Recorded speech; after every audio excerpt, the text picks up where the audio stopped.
Okay, so you have a claimant that you're trying to locate, but you don't have an address and you have no relatives, and you find out this claimant's deceased. How do you go ahead and locate that client? Let's go over some tips in this video on how to locate someone who you cannot find. So the first thing I do is I do skip tracing for my client, and I don't know what I'm legally allowed to show and not allowed to show, so I blotted this out. But here was the gentleman's name. I'll tell you his name was Will Pierce, and he's deceased. He was in Lakeland, Florida. He's got a tax surplus of quite a bit of money, and I'm trying to locate him. Here's former addresses he had. Here's emails that he's had. And here's, again, his address. The first thing I try to do, these mobile numbers, M stands for mobile numbers. If it's R, it's a landline. All these have a date on them. I go, and it's usually the latest date on the top. So like if you had a mobile number from 2002 on, that would be on the top one, and it would break down from there. I tried the mobile numbers because a lot of times I have found that kids will keep their numbers and explain it. And I've got a hold of parents and I've got a hold of children that either their kids were deceased or the parent was deceased. And I've explained the situation to them and have gotten people saying, yeah, let's move forward. That is one thing I do. So you want to go ahead and try the numbers on here because you never know. The second thing you want to do is come up here, and we always have R for relatives. Looking at the county records, I'm not finding any relatives for this guy. Looking here, I'm not finding any relatives for this guy either. And this guy might not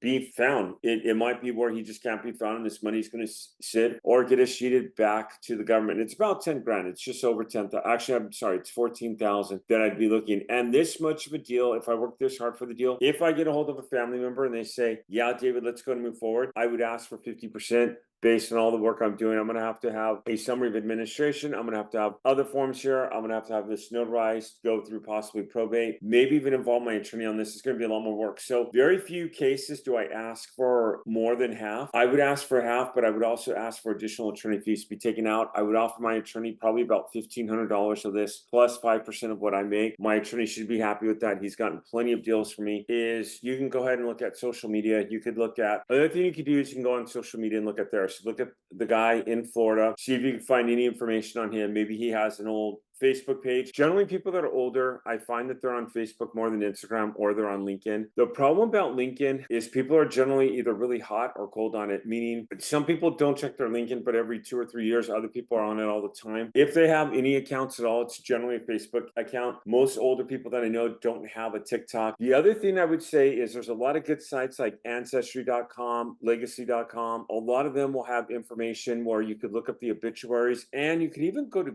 Google. Just jump online here, and if you just do a Google search, you could do like Will Pierce and see what comes up. These are skip tracing sites. Here's a LinkedIn profile. Here's a phone number, and I don't know if any of those phone numbers would match up the phone number that I had on there. You could cross-reference that. Okay, what I guess I should probably put in here is maybe put obituary. See what comes up. So first name is Will, last name is Pierce. And by the way, I've not done this yet. I looked up some information, but I haven't gotten on and done a whole bunch of pre-work here. So this is the first time I'm jumping on this morning is what I'm saying. Okay, so you want to be looking here and seeing what time. I know that it looked like from the obituary I saw on the site, he passed away in 2020. You want to make sure that the names match, and these are ways. And then you could look at, and I'm not sure if this is my guy or not, but you could look at like who's he survived by. He's got a daughter. Does he have a son? And you could start skip tracing those as well. That's been huge. Now, one more thing I'll show you is maybe what you need to do here is go to Google, and I like DuckDuckGo. I don't like everyone to know what I search. But if you go to Google, and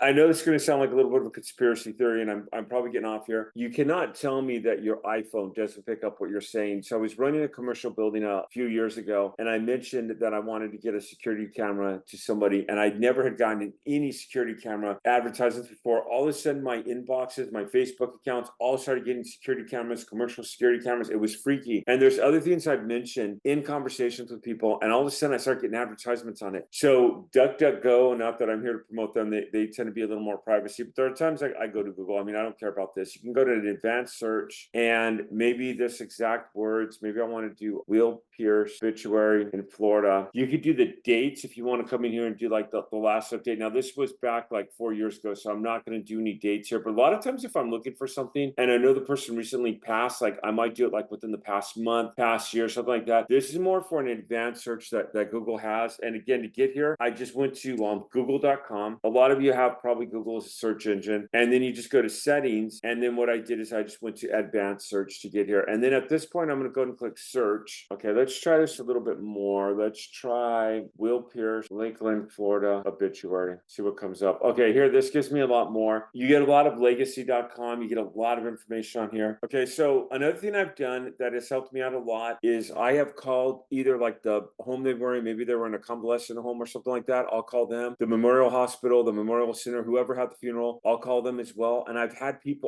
family members contact me. So I've called them and said, hey, this is David from RN Recovery. I'm calling, and I use my script and I'm very detailed with it. I've had people call me back and I've gotten deals that way as well. This is ways that I find deals, and this is ways how I've been able to bring in, and I've done very well with this. So you should have your regular list of people that you're calling, that you're going to call no matter what. People that have funds that they don't know they have. Then you notice, and I have this, for me, has been a diamond in the rough. What I do is I go through and I work people that have not been called in a while. Now you're not going to get, I'm not going to call up and get his daughter and she say, wow, David, we never knew we had this. Thank you. Let's go do this. I might have to call the county, verify the funds, verify a couple information. I might have to call the Memorial Center. They might say, you know what, we'll get you a hold of whoever, we'll have them call you. It might be a week that goes by. This now goes into my CRM. I hear nothing. I then go to my follow-ups. I then call the Memorial Center again and saying, hey, you know what? I really need to reach this person. Can you have them reach out to me and has someone called? I really need to reach them regarding this. This is not a sales call. That might be 3 or 4 times. Meanwhile, I'm looking up, I'm calling. If I go back to my skip tracing software, all these people with